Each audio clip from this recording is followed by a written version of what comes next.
के तत्वाधान में सामूहिक विवाह हो रहा है, हमने उन्हीं लोगों को दूसरी पंक्ति में बिछा के रखे हैं। तो भैया बोलते नहीं दीदी ठीक है। ऐसे मरार समाज को दिशा देने का काम करने वाले, गांव के साथ साथ जिले और प्रदेश में समाज को नई दिशा और नई ओर मोड़ने का काम करने वाले हमारे मरार माली समाज के सभी बंधु यहाँ बैठे हुए हैं। भारतीय जनता पार्टी का पूरा परिवार है। सामने प्रांगण में हमारे सभी अतिथिगण हैं। वर और वधु पक्ष के सभी परिवार के जन हैं। आप सबको बहुत बधाई देती हूँ, बहुत शुभकामनाएं देती हूँ आज के इस दिन की। एसडीएम गोपाल सोनी जी यहाँ उपस्थित है, आपका भी स्वागत है, अभिनंदन है। मैं धन्यवाद देना चाहती हूँ इस मंच के माध्यम से इस प्रदेश के मामा जी, पूर्व मुख्यमंत्री शिवराज सिंह चौहान जी को, जिन्होंने मुख्यमंत्री सामूहिक कन्यादान विवाह का समारोह की शुरुआत की। और ये ऐसी योजना एक ही नहीं, ऐसे अनेक योजनाएं, कैसे हम अंतिम छोर पर बैठे व्यक्ति के सर्वांगीण विकास की चिंता करें। जो बच्चियां हमारे परिवार में पैदा होती थी, जिनको अभिशाप माना जाता था, उनको सम्मान दिलाने का काम उन्होंने लाडली लक्ष्मी के माध्यम से, लाडली बहनों के लिए इतनी योजनाएं बनाई जिसका लाभ उनको मिल रहा है। निश्चित तौर पर जिन परिवार में बच्चियां होती थी, उनके शादी विवाह की चिंता भी माता पिता को सताती थी।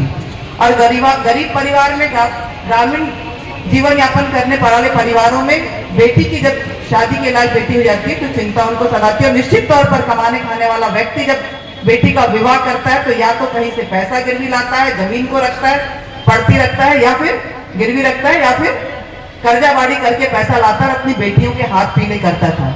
लेकिन इस समस्या का भी समाधान किसी ने किया तो इस प्रदेश के पूर्व मुख्यमंत्री शिवराज सिंह चौहान ने जी किया। और उस योजना को लगातार दिशा देने का काम और आगे बढ़ाने का काम हमारे वर्तमान मुख्यमंत्री आदरणीय मोहन यादव जी कर रहे हैं। योजना जिसके अंतर्गत सरकार ने उन सभी कन्याओं की चिंता की जिसकी चिंता उनके माता पिता को हुआ करती थी। जन्म के साथ ही माता पिता को ये चिंता सताने लगती थी कि बड़े होने के बाद इसके विवाह का खर्च हम कैसे उठाएंगे। यूं तो बच्ची पैदा होते ही साथ लखपति हो जाती है, क्योंकि विभिन्न योजनाओं के तहत, चाहे लाडली लक्ष्मी योजना कहें और अब तो लाडली बहना योजना और सामूहिक कन्या विवाह योजना, और उसके अलावा भी मातृशक्ति को ध्यान में रखते हुए महिला सशक्तिकरण के क्षेत्र में ऐसी अनेक योजनाओं का संचालन किया जा रहा है जिससे मातृशक्ति सशक्त हुई है।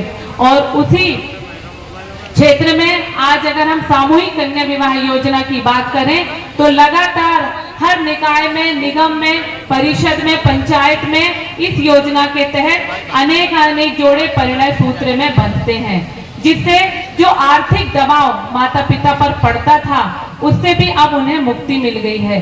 हम सबको हृदय से आभारी होना चाहिए हमारी भारतीय जनता पार्टी की सरकार के लिए, जिन्होंने चिन्हित करके ऐसी योजनाएं लाई हैं जिनका सीधा असर हमारे जीवन पर पड़ता है, जिससे हमारा जीवन का स्तर ना ही सिर्फ उठा है, सुधार भी आया है, बल्कि हम आर्थिक दृष्टि से मजबूत भी हुए हैं। आज इसी क्षेत्र में अगर हम बात करें सामूहिक कन्या विवाह योजना की, तो बढ़ चढ़कर सारे जोड़े परिणय सूत्र में इसलिए बंधने आते हैं क्योंकि कहीं ना कहीं वे चाहते हैं शासन की इस महत्वाकांक्षी योजना का भरपूर लाभ उन्हें मिले। महात्मा ज्योतिराव फूले जी के जयंती के अवसर पर मरार माली समाज बालाघाट जिले में जब सरकार की योजना प्रारंभ नहीं थी, तब से योजना सामूहिक विवाह का आयोजन करती थी इस भाव के साथ में कि हमारा समाज का जो पैसा है, जो अनावश्यक रूप से ढोल नगाड़े और तमाम प्रकार से खर्चे होते हैं, उस खर्चे को समाज कैसे रोक सके। और उसके लिए समाज ने ये आयोजन प्रारंभ किया था। और उसके बाद में मध्य प्रदेश के मुख्यमंत्री आदरणीय शिवराज सिंह चौहान जी, तत्कालीन मुख्यमंत्री शिवराज सिंह चौहान जी ने इस आयोजन को, इस मुख्यमंत्री कन्यादान एक ऐसी योजना बनाई जिसमें हमारी बेटी की, जो गरीब बेटी हो, हमारे मध्यम परिवार की बेटी हो, बड़े लोग हो, एक मंडप में शादी कर सके।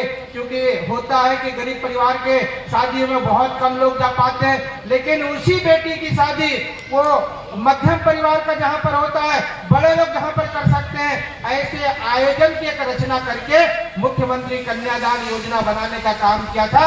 और उसमें हमारे गरीब परिवार से लेके बड़े परिवार के लोगों ने भी उस आयोजन में भाग लेते हैं।